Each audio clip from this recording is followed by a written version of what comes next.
This is a HeadGum podcast. Sometimes when the world feels insane, you can take a little peek inside of Rachel's little brain. All these thoughts are swirling round and round inside.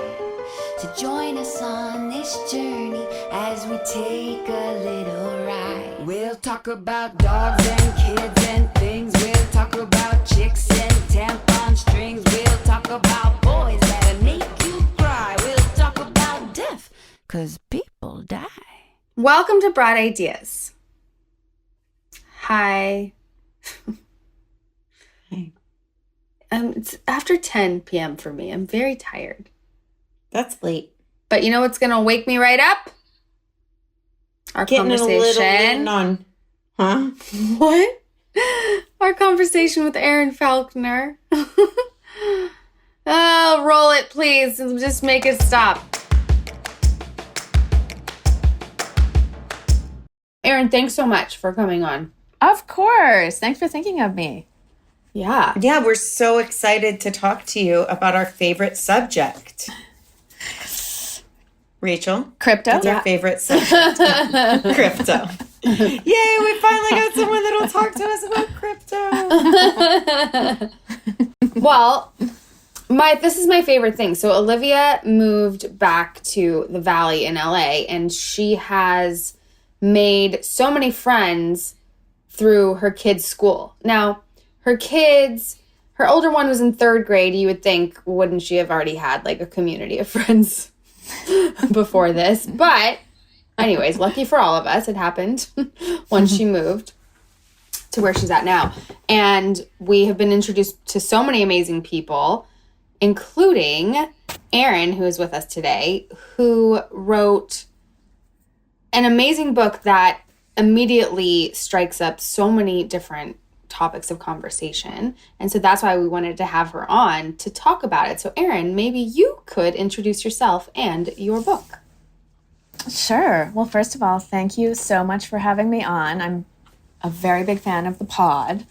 I am a writer, psychotherapist, and screenwriter. And my latest book is called How to Break Up with Your Friends, Finding Meaning, Connection, and Boundaries in Modern Friendship. And while there are 10 chapters in the book, only one chapter is actually on how to actually break up with a friend. The 9 other chapters are where I think we're leaving a lot on the table with friendship, and we could get a lot more out of them if we're more intentional, especially, and this is specific to female friendships, of course, which are very different than male friendships. Yeah. They sure are. One of the things that you say that I love is like, we have therapy for couples therapy, we have individual therapy, but one of the conversations we've had with each other is, what about having someone help navigate a friendship, which these are the people that we're going through everything with. Mm-hmm. Like Rachel and I have been through more by each other's side than you can't get that in a partner. Mm-hmm. Right? Right. So they knew you when you had side bangs and overplucked eyebrows, and, when you were making poor decisions to good decisions to all the decisions in between. So I would love for you to just kind of give us a landscape on what friendship means to you, what female friendship means, what you think is being left off the table, and what you think needs to be added to the table. That was a lot I just asked of you. It's a multi-parter. But so yeah, I just want to jump quickly on what you said at the beginning. And one of the reasons of why I wrote this book is I was having a kind of ongoing friendship problem that I didn't quite clock as being a problem. And I think that that's oftentimes where we find ourselves in these longer relationships. It is so rarely a big, like, she slept with my boyfriend, or, she got my promotion, she got the promotion I want. It's very rarely that. It's over time, a cumulative buildup of things that have gone unsaid or unnoticed, right? Because we don't take the time to analyze these relationships in the way we do, for example, romantic or family relationships. And so when I was going through this thing with a very long-standing friend of mine, who outwardly I would call, one of my absolute best friends, I was left in this one particular circumstance where I was left waiting for her, and I was getting very, very angry. And when I started to look at, just her being late, my reaction to her being late felt out of proportion. And so I questioned it for the first time, like, wow, you are really mad about this, but she's just late. What's the big thing? And so for the first time ever, I started to really do an audit of the history of our relationship. And when I did that, I realized, wow, we're actually not as close, and we haven't been for a while, as just my default setting of like, this is my best friend. And so the epiphany out of that was like, wow, I can't believe this is the first time I'm doing this, like looking with a critical or, a more nuanced look at this type of relationship. And I'd never done it before, and I thought that was really strange. And being a therapist, I was like, why is this? And then to your point, I started to realize, well, because there is language around talking about conflict, advocating for yourself in all of these other types of relationships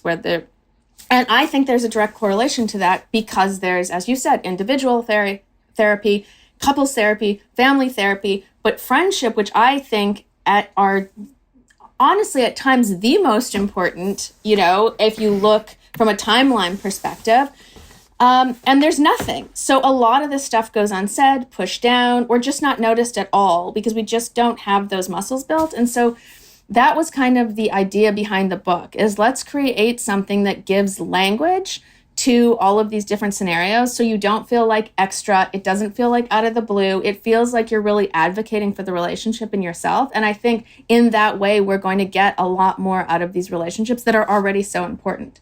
Mm-hmm. And they say more than anything, starting with Aristotle, that friendships are a mirror to yourself. And so the more dynamic and the more deep the friendship relationships in your lives are, the more you grow as a person, the more you exponentially grow. So if only for this very selfish reason, if you are on any sort of self-growth, journey, they're really, really important relationships and help you discover so much more about yourself. So yeah, that's not the reason of why I think female friendships are important, but it is one of the reasons. Yeah. It's just so interesting just like hearing all of it, because we all have so many different relationships with our friends. And like, I can pinpoint, it was funny. I was having a conversation with my daughter last night, and I was like, who do you feel like you're closest to, like out of her friends? And the word closest just like kind of, because then she turned it on me and she's like, well, Mommy, who do you feel closest to? And I was like, and I was having the hardest time like answering the question, because I'm like, well, I'm closest to Olivia, but then when I try to explain this other friend who's more like a sister, like family, she's like, well, wouldn't you be closer to her? And I'm like, no, but it's different. It's not the same thing. But anyway, it was just like, her and I just at dinner last night talking about all this. But like, because relationships are so different, and you do need tools to kind of navigate them. Yeah. It's just so interesting that, you have all the background that you do have when it comes to multiple subjects, but then to actually focus on friendships, which I think are super complex. Yeah, very, very. It's a very complex thing. And, there are so many, because we're sharing so much with our good friends, and I think that is different. One of the things that's different between female friendships and male friendships. It's not that they can't be deep, but it's not, the portfolio of subjects is much more limited. In a female friendship, it's like, it's soup to nuts. If you're really close with somebody, you're talking about everything. And all of, because that's so broad, there's all the more opportunities to like have little fissures and fractures. And what we do so often, I can't tell you how many times I've heard this in when I'm seeing a client who's upset about a friend. And then I said, well, why don't you say something? Oh, no, then it'll just become a thing. And I'm like, but we got to get on the other side of that, because really it doesn't have to be a big thing. It just, if we can learn that this is just communicating, And it's not like I'm throwing down the gauntlet with you. I just want to say like, hey, like, you know, could you be a little more on time? Or is there something going on in your life? I feel like constantly are running late. It doesn't have to be bigger than that, you know, unless it's in general, it doesn't have to be bigger than that. But yet we're constantly talking ourselves out of saying anything because it's like, I'll just get over it. It's not that big a deal. It's da-da-da-da-da. And it's like, okay, but that's at the detriment of the relationship and the strength of the relationship. I have a question on that. So I do think when it comes to a partner, it's really, at least for me, it's really easy to say those things. You know, I'll be like, you did this, that, and the other, and that was annoying and whatever. And it's like, yeah, it was. Okay, what's for dinner? Right? There's not that, well, if I say this to him, it's going to be a thing. Like, it's different. But I will say, and help me with this, sometimes I feel like it's experiential. And I do think that when given feedback in certain ways, right? Like there's certain things that Rachel and I have done enough with to know it's just communication. Neither of us are going to hold on to it. It's not throwing out the baby with the bathwater. It's not going to be drama, right? And that's experiential because enough evidence has shown like, okay, I can communicate this to her. She's going to be able to receive it. Whatever stickiness we'll get through, we'll be done by the end of the call and we'll be like, what's for lunch? Versus there are other friends and other people where if you do deliver a similar type communication, it's connected to a bigger drama or bigger wounds, or their communication might not be reflective of what you're used to. And so what advice do you have in those situations when it's like, you can't control their reaction, right? That's not our job to control their reaction. But what do you do in those situations where the truth of the matter, it might be a thing? Well, it might be a thing. So just to clarify, it might be a thing because there's more going on and this is just you're scratching the surface, or it might be a thing because that's their default setting, or that's the way they're prone to react. Which one? I think, Rachel, are you tracking with me on all of this? Yeah. Like, don't you agree? Like, there's certain times, like, think of one friend and you're like, if I said this to her, she's going to get offended or she's going to get this or that. Right. And so a lot of times I do think it's based on their material. Yeah. Right. It is. Right. So, okay. So you're saying, okay. Right.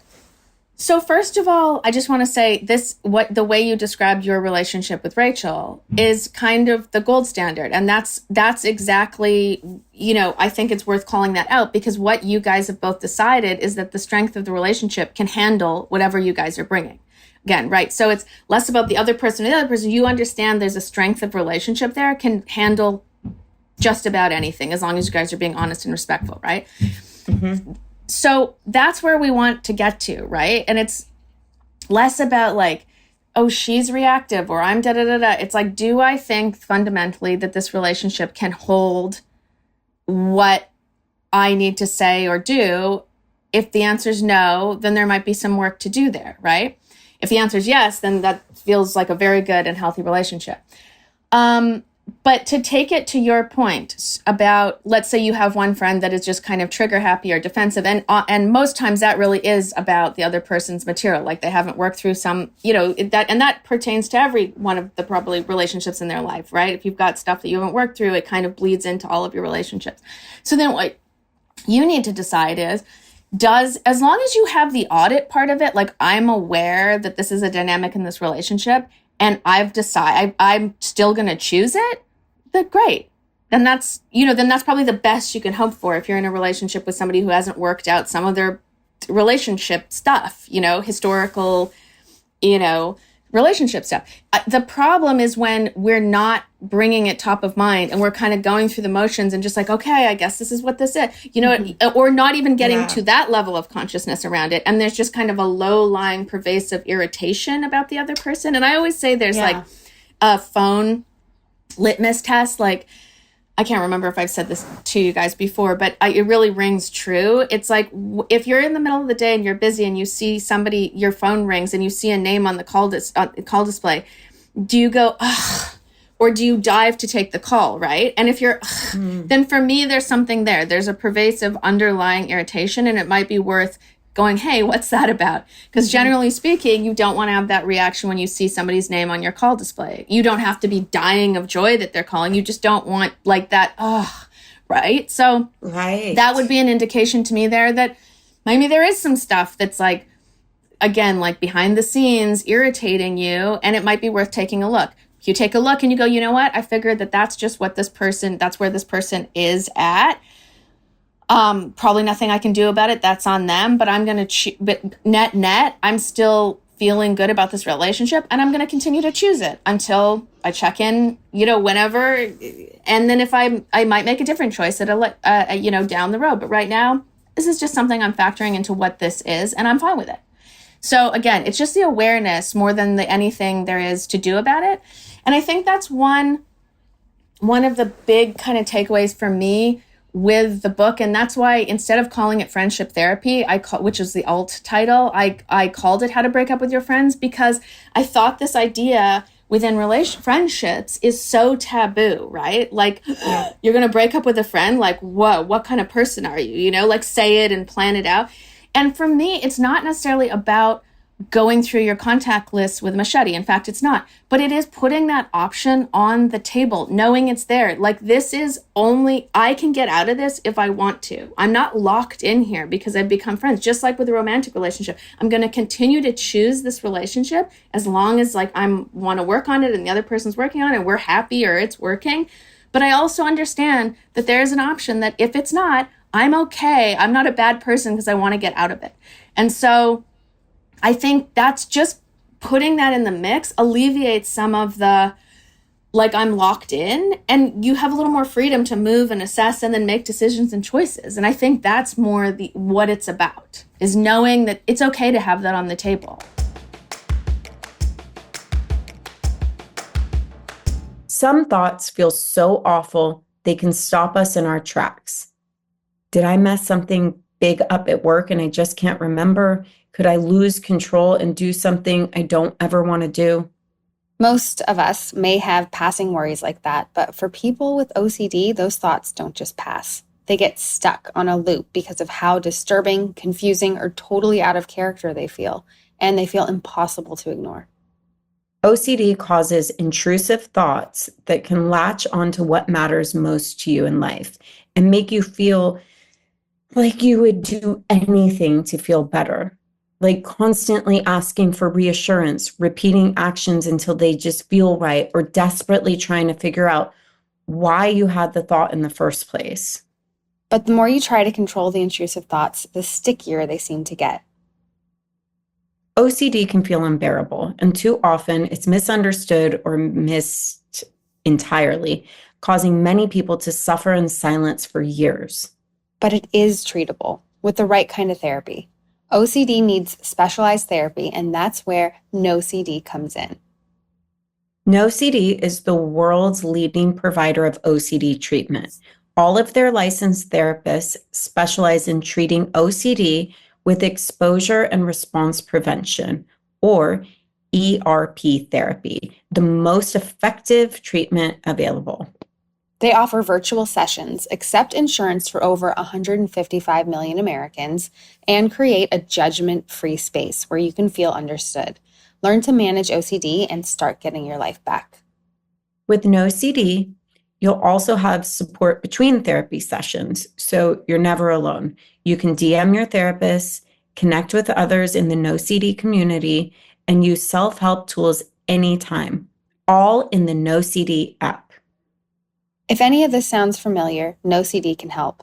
Go to nocd.com, that's NOCD.com, and book a free 15-minute call to learn more. You know what doesn't belong in your epic summer plans? Getting burned by your old wireless bill. While you're planning beach trips, barbecues, and 3-day weekends, your wireless bill should be the last thing holding you back. That's why I made the switch to Mint Mobile, and you should too. With plans starting at $15 a month, Mint Mobile gives you premium wireless service on the nation's largest 5G network. The coverage and the speed that you're used to, but way less money. So while your friends are sweating their monthly data overage and surprise charges, you'll be chilling, literally and financially. Mint Mobile literally rescued me from my overpriced monthly phone bills and unexpected overages. Me too. So ditch those overpriced wireless plans and get 3 months of premium wireless service from Mint Mobile for $15 a month. This year, skip breaking a sweat and breaking the bank.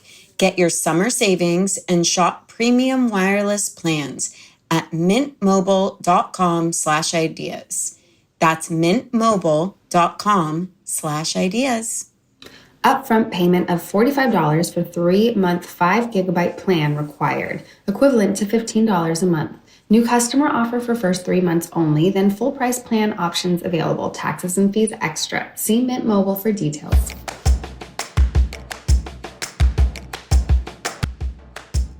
It's so interesting, just that simple thing of like seeing someone's name on the phone pop up, because like it tells so much. So much. Even you though have a it's so visceral simple. reaction. Yeah, you have a like, there's no thought, you're not in your head. It's just like a, and that is a good piece of information to have.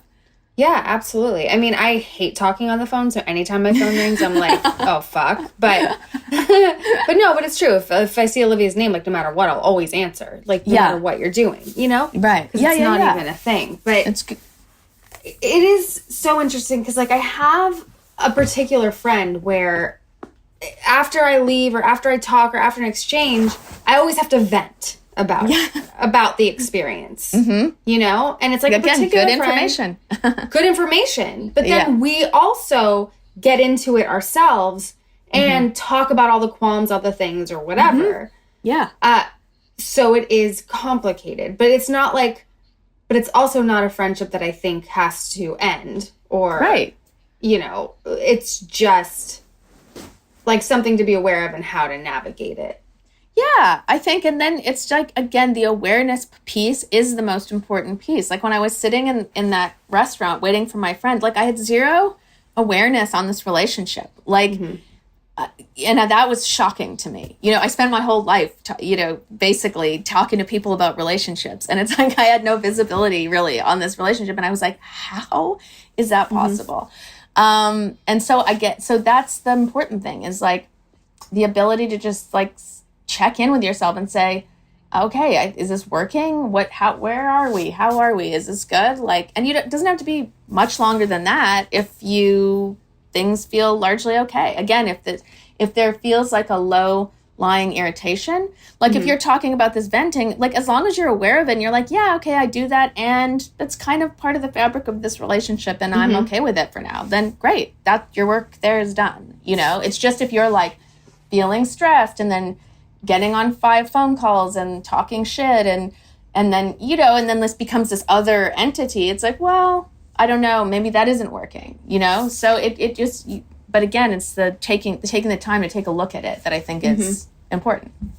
I would love to know your thoughts. That was a good point you differentiated was the venting versus talking shit. How much of that do you think is healthy and how much, what is the crossing the line when it comes to those two things? Because I love that you made that point because I do think sometimes a healthy venting session, most important part is the person on the other end can hold that space. And they're not like, oh yeah, she's a fucking piece of shit. You know what I mean? They don't go dirty and try and get you more turned up. But which they can actually so often hold happen. They can actually hold a venting session and allow you to feel your feelings, move through it, and carry on. What are the differences in talking shit and venting?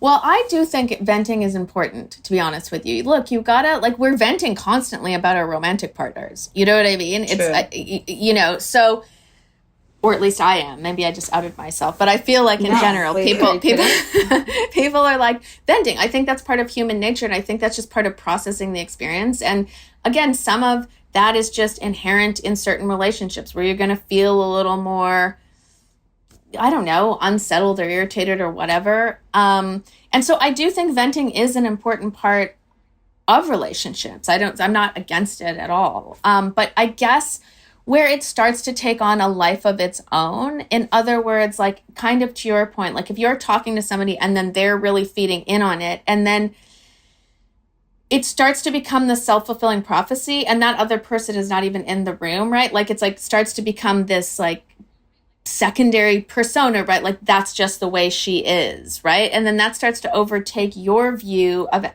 It starts to inform your view on this person, and I think ultimately makes it worse. And I don't think it's fair, especially if it's multiple people you're venting to. If you're like, is this starting to take on a life of its own? Then that's when it needs to, I think, change direction. You need to check yourself and see, maybe I'm more irritated than I really think I am in this relationship, or maybe I'm taking this too far. It's not fair. But I guess I would say the thing is, if it starts to feel like it's taking on a life of its own, it's too much. That's not venting. That's now creating whole other pockets of energy around, directed indirectly towards this person, and that's not good. So I think also if there's multiple people that you're talking to at once, again, it's kind of like that groupthink, that the idea then becomes bigger than what's being said. So that would again be like something where this is like starting to take on a life of its own. And that's not where you want to be. That's something that needs to kind of be worked out. Or, because venting can also feel so good that you over lean into it, right? Like It feels like, so it's just kind of keeping a check on yourself. But I don't think, light venting, is a big problem. One thing I want to say, like when you were first saying like that you outed yourself, that you vent about your romantic partner. Here's the opposite. The people that don't ever, you have to like question like what's really going on. The friend that's always like, agree. It's wonderful. We're wonderful. Yeah, and you're like, toxic bullshit. Positivity. Yeah, totally. Like I don't believe it. Yeah, it doesn't feel authentic. And probably because it's not. It can't be. It can't be. Well, it either isn't. Yeah, it can't be true. And then it's like that person obviously is more concerned with like the image, doesn't want to be at all vulnerable, which, is tough to have like close friendships with somebody that doesn't want to be at all vulnerable. I mean, I'm really sitting around crying and bawling with my girlfriends. Some of my friends do that. That's not the way I'm built. But you do have to have some level of vulnerability. So if it's like everything's perfect all the time, we know that's not true. Can't be. Human nature is human nature. Yeah. The world is the world. Right. So then it's like, well, I guess that person is trying to prove something, or doesn't feel, feels nervous to like have that image of herself cracked, Right, so, right. Something to definitely note, at least to yourself. Yeah. And I had another question, like just about the friendship thing. Like, here's something that's tough to navigate. What if maybe it's a newer friendship, whatever, but the kids are really close? Yeah. So like you've become friends with the parents, the mom, whatever, but you're not aligned and whatever. Like, that's like a really complicated thing. So and the flip is true. If you are really, really good friends with somebody and then you have kids and those kids don't get along. So if you're like trying to also I've been in that situation where it's like, wow. Yeah. And it's like, you're trying to make it work for the kid. You're getting along so well, with your friend. And then it's just like, and it's nothing is a bigger social experiment than having kids, Right. You're like, it's just unbelievable what comes out of you. So yeah, I mean, you're saying if your kids are friends, but you're not really vibing with the other mom. Yeah. Or like you think you do, and then time goes on, but the kids are really close, but you're like, this isn't for me. Yeah. It's tough when you have other people in the mix. Even like, I have a couple of clients that they've got they're friends in groups, they've got multiple group chats going on. When they hang out with like 5 or 6 people. Like there's not a lot of solo thing. And I just say like one-on-one is tough enough, when you start having the dynamic of other people in the mix, it's just infinitely more complex. So I think that's why it's important when there are multiple people, like let's say the mom friend, that the kids are friends. It's especially with mom friends, I think we want to dive in because it's such a specific group, that really feels like you feel seen and heard, and they have a probably similar circumstance. So it's like you don't need to translate anything. They get it. So we kind of jump in. But I think like anything, it is kind of important to like set that up with a slower trajectory getting into it, because again, like just because they're a mom, you don't really know who they are. And so it is kind of tricky to like then slow that roll, especially if the kids are like, we want to play. And then you're like, I'll just drop you off or just drop them off. And as opposed to hanging out, it's like tricky. Right. But that's less of a situation where you're going to sit down and like say, let's talk. Like, let's right. Right. Because you don't need to. You don't need to. That wouldn't apply. And the opportunity cost is not good. You could risk, putting a strain or ending the friendship of the kids, if it doesn't go well with the mom. So yeah, you kind of just need to gently pull back if that's something, unless you're like, their values are crazy and I don't want them around my kid, then that's a whole other thing. But I don't think that's what you're saying. Right. No. Yeah. If it's just like, oh, this isn't the personality fit I thought it was. Yeah, you kind of have to delicately, just back out, because you can't do it, but like delicately, like Homer in the hedge. Like I just like exactly. to always use that image. Yeah, exactly. But when you bring up values, that makes me very curious what your thoughts are in having friendships with people whose values are wildly different than yours. Even it's like, I guess that's a question. And then also, is it healthy? And I think that you touched on this a little bit, that like the most important part is kind of the audit of the awareness. But your thoughts on compartmentalizing, like, yes, I know this person and I don't align in this way, but I still love them very deeply and for all these other reasons, right? What are your thoughts when your actual values are very different? Well, that's tricky. I think people can be very different, and that I actually encourage that. I think like if you look at your starting lineup of friends and everybody looks like their story is a clone of one another, I think that's not where you want to be. Again, the more diverse, the people you're hanging out with, bringing it back to that kind of Aristotle thing, is the more diverse and the more the things that you can pull out of yourself are. So like, I think that's the richest experience. But when we talk about, and what I mean by that is like, if all of your friends are between, 40 and 44 or 30 and 34, might want to open up the aperture a little and say, what would it be like if like I were friends with like a 60-year-old who I'm in a class with? It doesn't mean you have to do every single thing with them, but like, what would it be like to be with a friend that has a totally different cultural upbringing? These are all things that you kind of want to look at, and they're great to aspire to, and you don't really have to do anything about it except just kind of put it out there to yourself. But when I hear you talk about actual values being different, like real things that are important to you, you don't want like polar opposite values. That's very, very hard to... We already kind of have to swallow a lot of that within family. You know what I mean? Like if they're... Oh, totally. Right? Like, and that's where I think your hands are a little more tied. But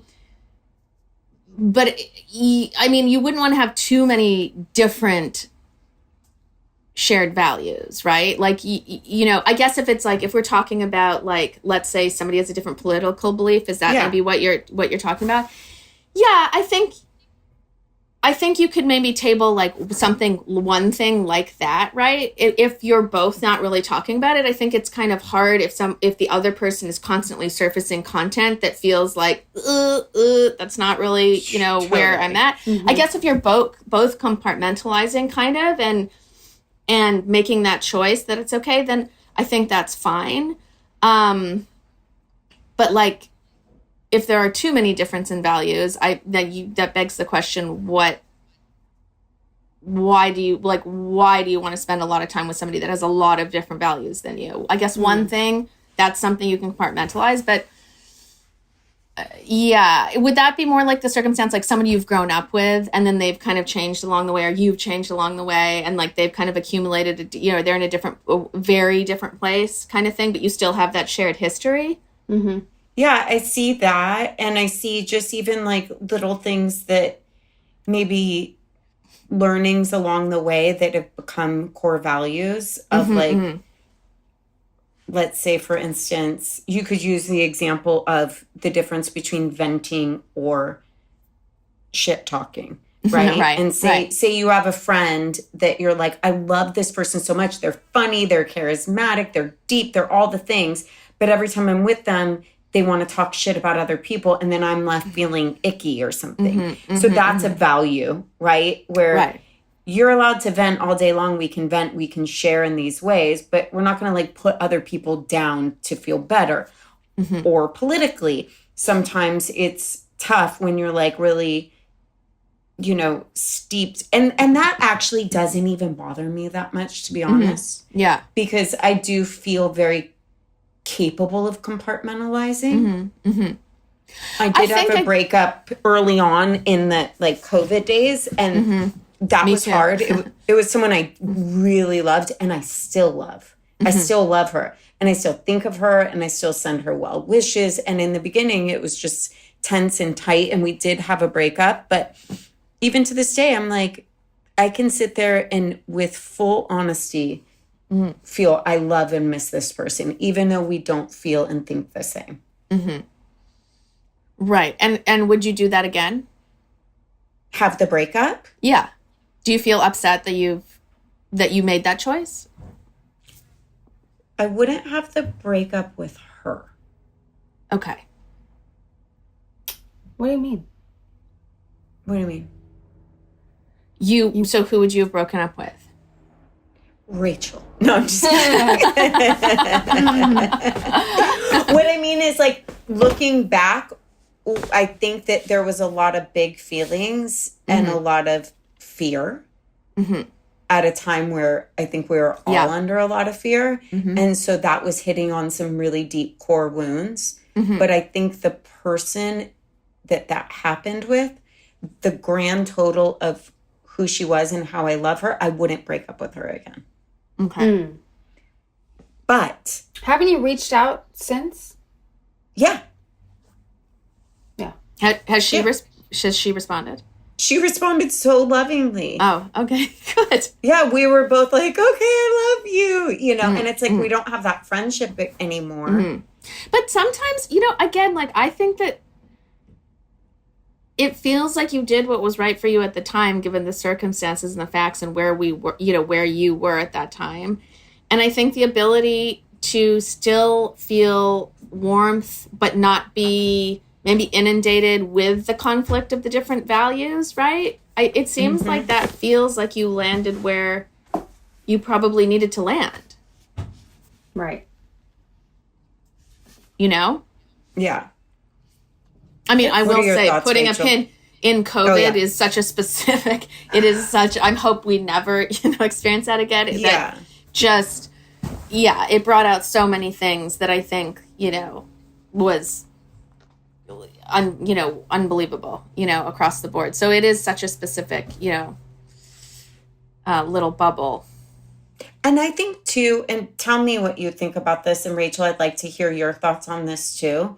But I tend to go to the spiritual side of the curriculum and really look like there's certain friendships that are in our lives to kind of hold our hand and we walk through life together and it's pretty good.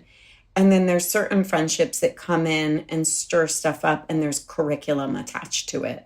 And I think being able to differentiate walking away or what's being triggered in me. Yes. And what is the opportunity for healing in this situation? So like in Rachel's circumstance, it's like that feels like soul curriculum because she's never going to walk away from that person. It's not a person that she's not going to have a friendship with. So the bigger opportunity is this friendship is here to serve you in your curriculum of healing, in a sense. I don't think that I'm the one that needs to heal. I think she's the one. Is this the same friend that you're talking about that you parted ways with? No, different. Oh, this is a different friend. Okay, Yeah. got it. It's a childhood like best friend, and that we now differ in some important things. Got it. You know, Got it. So it's been a challenge for sure. Right. But you know I can be stubborn, but like I just think like this person's core values have been hijacked a little bit. And influenced. And so like I don't know if I totally agree that it's her true self, you know? But it's her now, and it's who she's proclaiming to be.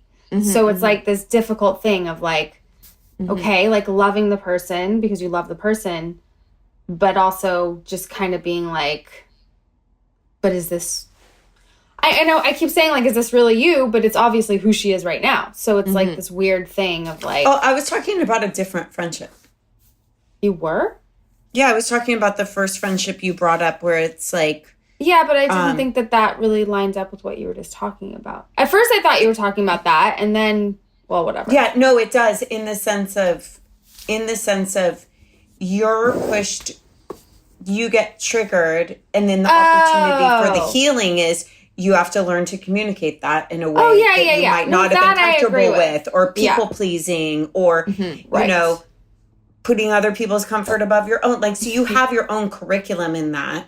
And to me, that feels... Oh, yeah. But I have done that, and I talked to her about all the things. But, yeah, I thought you were talking about the other one. There's so many. Okay, so which friendship do we want to pick apart? Well, I think there's also a good point here. Another way to look at this is like when you're talking, it sounds like there are two relationships that we're just talking about with you, Rachel, right? And it sounds like, if you ask yourself the question, if I could get this relationship on track right now, would I do it? And again, that's almost kind of like the phone thing. If you think about it, what's your gut reaction? And I feel like I just kind of witnessed a very different, I didn't ask you that question, but I feel like just in the way you were talking about both friendships, I feel like in the first one, the answer would be yes. And in the second one, it might not be yes. Like, I don't know if I want this friendship back, right? Like, of course you want it back in the old way, but that's not possible. You can't go back. And if you answer the question, say, I want this relationship back, but that relies solely on that other person totally changing, then the answer is no, I actually don't want this relationship, because it means you want to be in a relationship with a different person, right? And so that is another great piece of information, right? It's like, am I just so often we're just tolerating these relationships. When if we asked ourselves, do I even want this relationship? If I'm being brutally honest with myself, a lot of the times the answer would be no. And it's like, so what am I doing here? Just tolerating all of this stuff. Like if a friend was talking that way about somebody she was dating, right? We'd be like, get out. What are you doing? What are you doing with this guy or girl, whoever, whatever they're dating, right? And so that's kind of the way I'm hearing you talk about the second thing. If I subbed in a boy there, or a romantic partner boy, I'd be like, this isn't, it feels like, I know you've got a history, but it's like, what's going on? It doesn't feel, the first one that you're talking about with the triggers, and I go, just energetically, I feel like there is something that you go, yeah, there's something to work through there. On the other side of this would be good. Could be good, Yeah. I'm not telling you what to do. Don't break up with anybody at my account. But I'm just saying it's a good question to say, do I really want to save this relationship? If I could save this relationship, would I? And just watch your visceral reaction. Because often it'll be like, no. And it's like, well, why am I doing it? I do have a question on that. Because, and this is something that I think happens a lot that people may not be aware of, is that in relationships, whether it's friends or family, we care about the other person, right? Yeah. So much so that if there's a perceived judgment or assumption that this person is harming themselves in some way, whether it be addiction or even mental illness or avoidance, any one of those things. I think sometimes it can feel like personal and it can hurt. And I think that, like in this situation, I think there was no hurt done directly to Rachel, right? It's the hurt that one does to themselves that then hurts Rachel.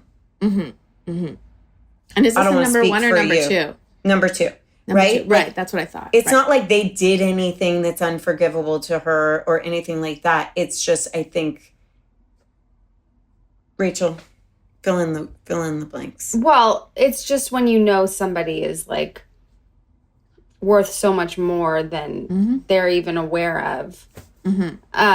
You know, and like decisions that they've made that you really don't support because you just know there's so much more for this person.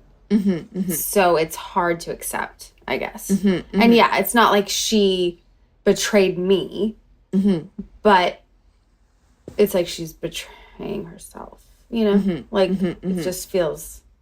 And Olivia, are you friends with this person without outing? Yeah. Is this... Okay. And you don't suffer from the same outcome? No. Right. No, but she agrees with me. Right. Right. But it just doesn't, doesn't like clear. penetrate. Yeah. She doesn't land on me. Yeah. She's better at like, yes, I agree completely, but she can put it all aside to just maintain the friendship. Where I have a harder time putting it aside. Would you want to do that? Do you want to put it aside? Do you want to be able to put it aside?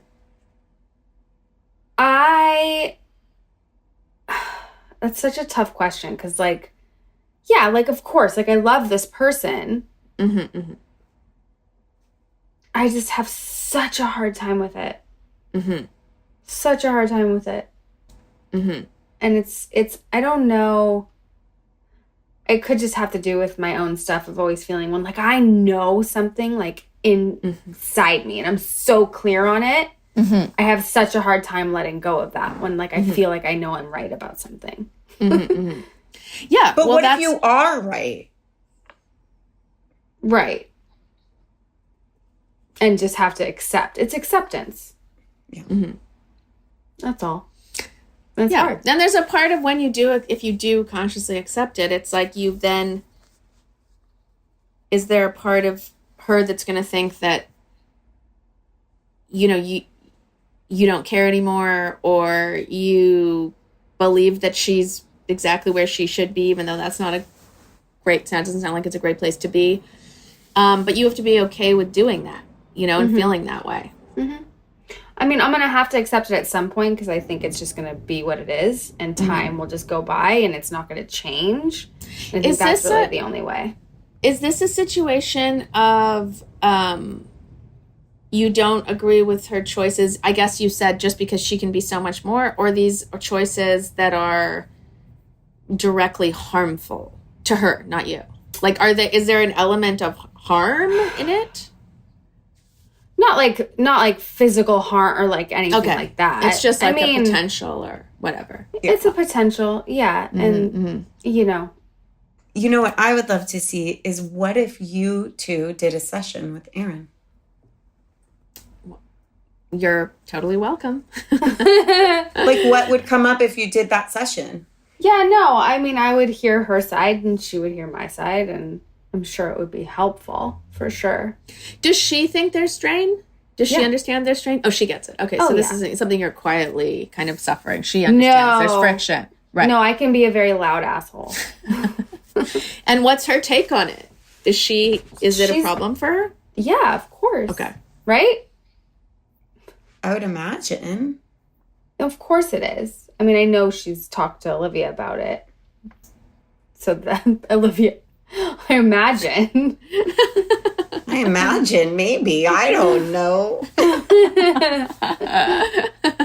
Yeah, it's a tough one. It's a tough one. For sure. You know? It is, but it also brings up another question is, it's very interesting the people you choose at our ripe age versus the lifelong friendships. Because we have a unique situation where we have a group of girlfriends where we've all been friends since some junior high school, and we've stuck together this whole entire time. And so there's so much comfort in the fact that, like, you can't recreate that with new friends. Definitely. However, when you're seeking out new friendships, those new friendships that you're seeking out look a lot different than your old friends. Definitely. Absolutely. Completely. But yeah, there's you're a only, different like, person making those friends. Right. Yeah. And there's like it's a seldom few that you actually like fully let in. Or at least not me anyway. No, totally. Yeah, totally. Because also just as an you adult, don't have time. You don't have time, and you are a more guarded person, because of the time, because you're, like if you, when you go look back to your earliest friendships, like in elementary school, it's like the number one kind of factor of friendship is proximity. It's like you're standing next to me, you've got the desk next to me, you're at the swings, want to be friends. Obviously it's a little more detailed than, but proximity is a big thing. It's like, who's been put in my world, or whose world have I been literally dropped off by my mom, or, and so now it's like so much different. It's like a level of selectiveness that's like, right? So like, you're definitely just not as open, much more specific. And so much of that closeness is earned shared time. So if you do not, if you meet people now and you do not really open up and make a consistent effort, right? So you have this consistent shared experience, you're never going to get to the level of closeness. It's almost impossible to catch up to something, when you've spent, thousands of hours with somebody that you've known from high school or, junior high. So yeah, definitely. Yeah, it's hard to recreate. It is, for sure. And it's also like the other thing I want to say is when you really don't agree with a friend's romantic choice or partner, or you can't get along, you know what I mean? And like, that's rough. Is that a grounds to break up with a friend? You know what I mean? And I know this, like, the natural answer is like, no, you support that friend or like whatever. But it creates a really complicated situation.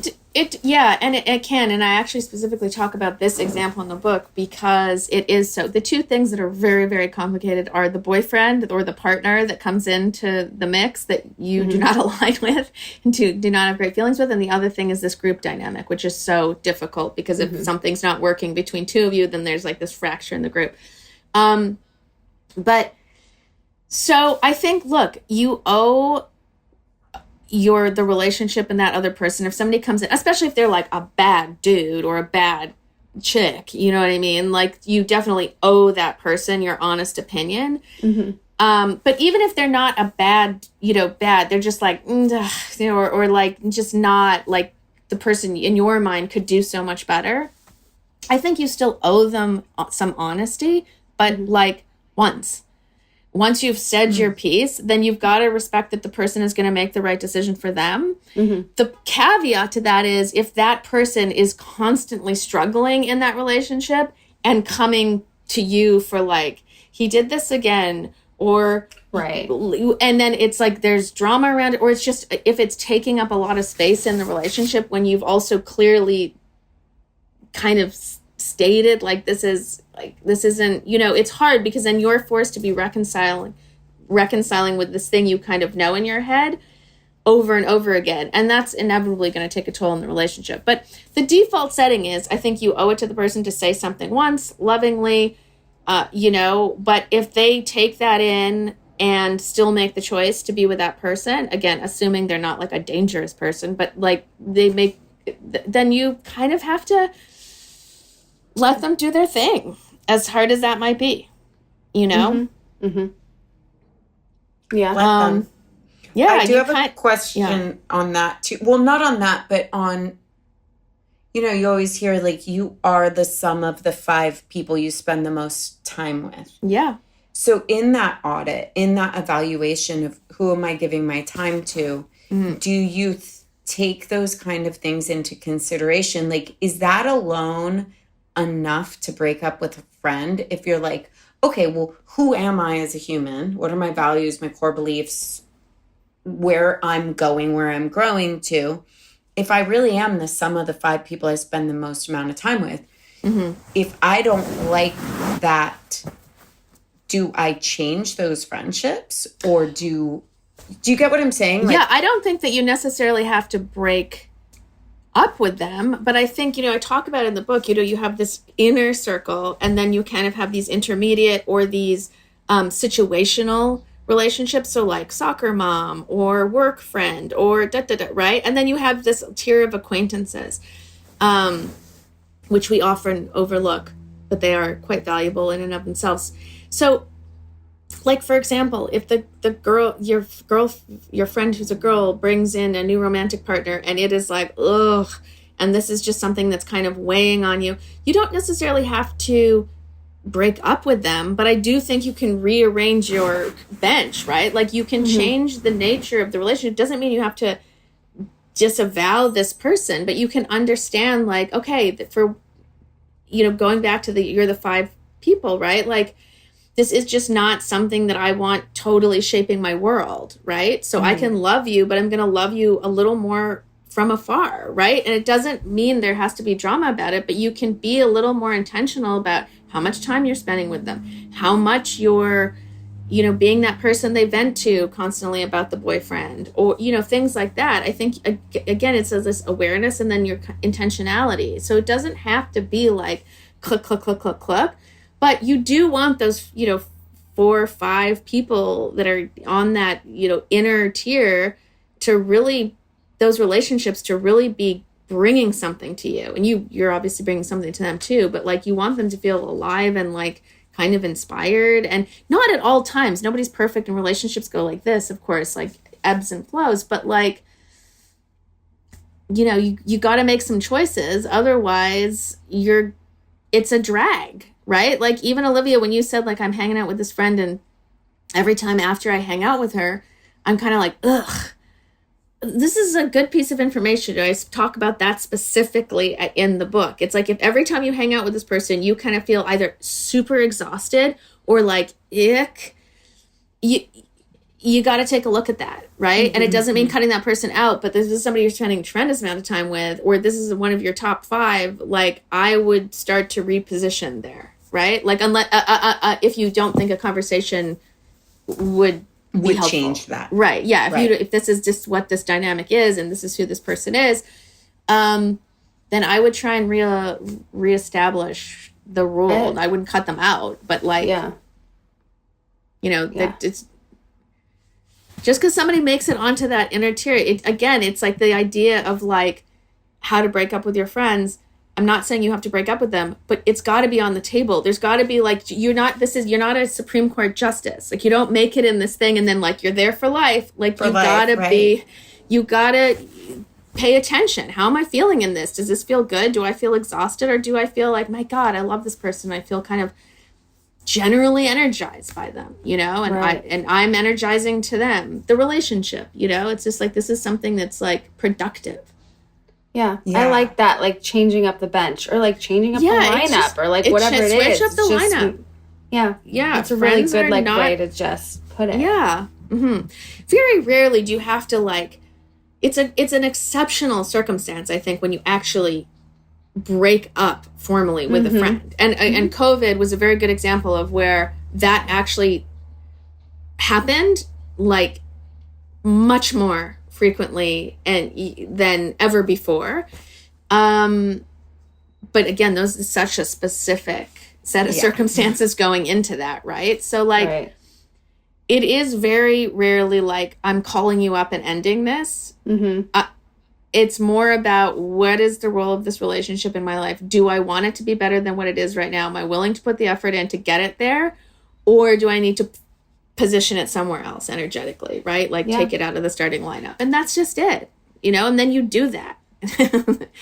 Have you seen situations where you're like, this actually merits a breakup? Where, like, what are those extenuating circumstances that you would be like, this is something you should no longer tolerate? Or just really and I don't use this word lightly. I feel like people throw it around a lot inappropriately, but toxic friends that really, again, are not only not on your value wavelength, but are not on a value system. So like I had one specific friend that like, and again, and I talk about this in the book, that I had to look at my own role and like, why did I keep this going for so long? And then I had a real kind of epiphany about like, I had this thing like where I needed to come in and save this person every time, and then I'd be so exhausted from saving this person. You know, she'd get in all these situations, like nonstop drama. Like I'm getting kicked out of my apartment, got fired from my job, my dog got hit by a car. You know those people that it's just like, what?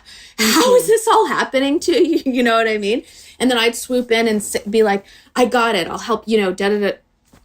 And then the next morning I'd call her and be like, are you okay? And she'd be like, about what? And I'm like. You called me from jail last night. You know what I mean? Like that, like, what? Like, I've been up like this. And she's just like, yeah, yep, it's a Tuesday. You know what I mean? Anyways, I let her stay in I have a little back house, and she just treated it so badly. And that was my big breaking point where I was like, this is unhinged and I cannot be a part of this. This is like, I need this person out of my life. This is diminishing returns at this point.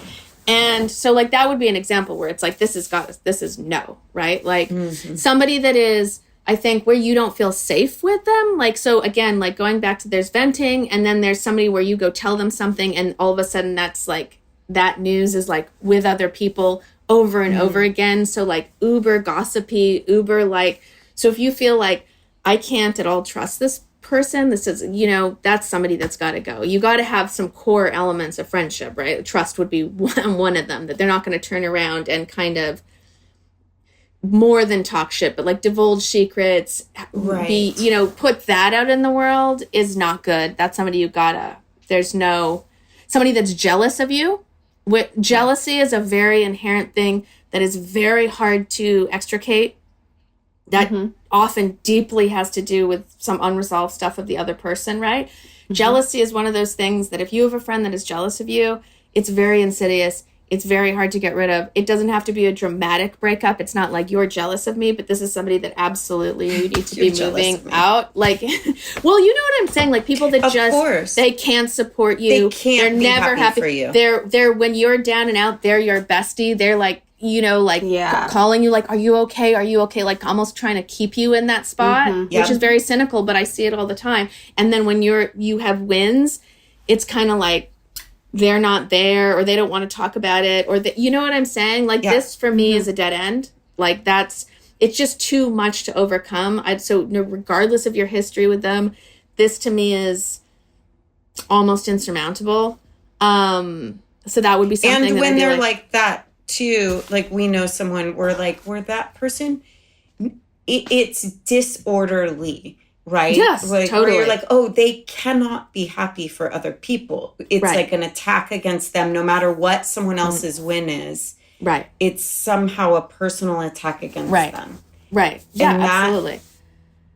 Is something where you're like, I can't. Well, one, you can never trust the person because you feel like. Saying. I can't share any truths with you because you're going to take them personally. Right. Oh, no, absolutely.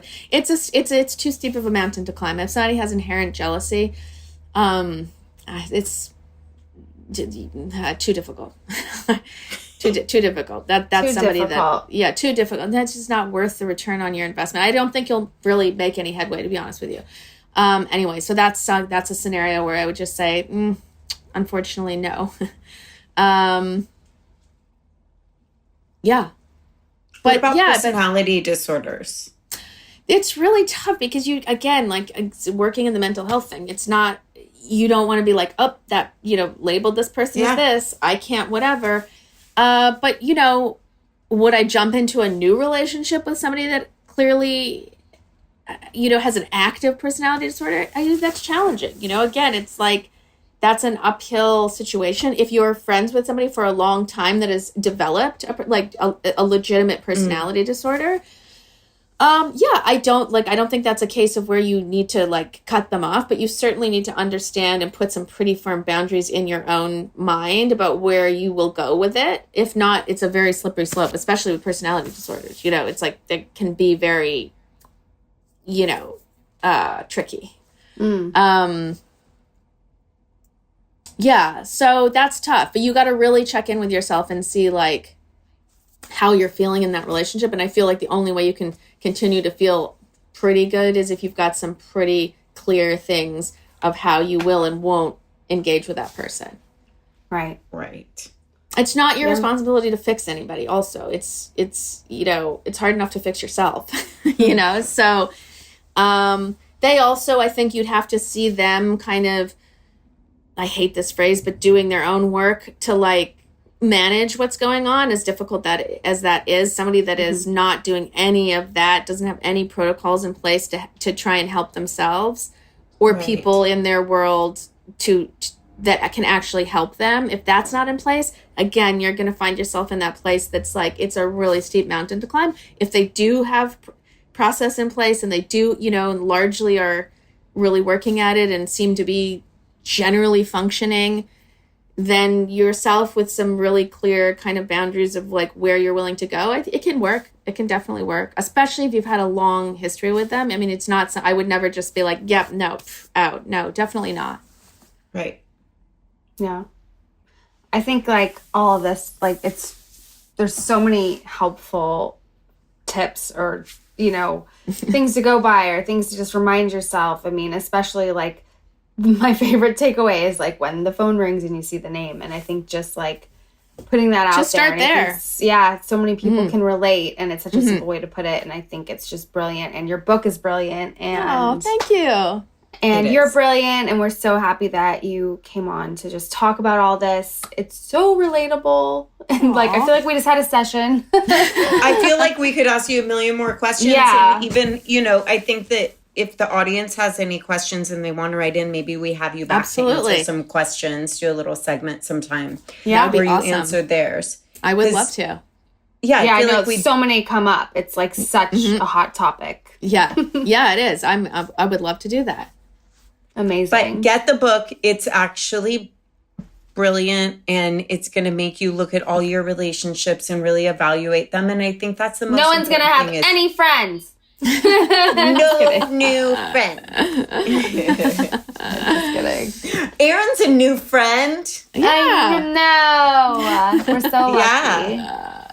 I know. Proof is in the pudding, people. When you said kids picking the friends, I'm like, thank goodness Shepard picked Jude. Yeah. Jude. Because, that's how it all came together. That was a big win for us. Yes. Yeah. Amazing. Well, thank you, Erin. Thank you, guys. This is so fun. Yeah, it was so great. You got to come back. Yeah. Anytime. That was a HeadGum podcast.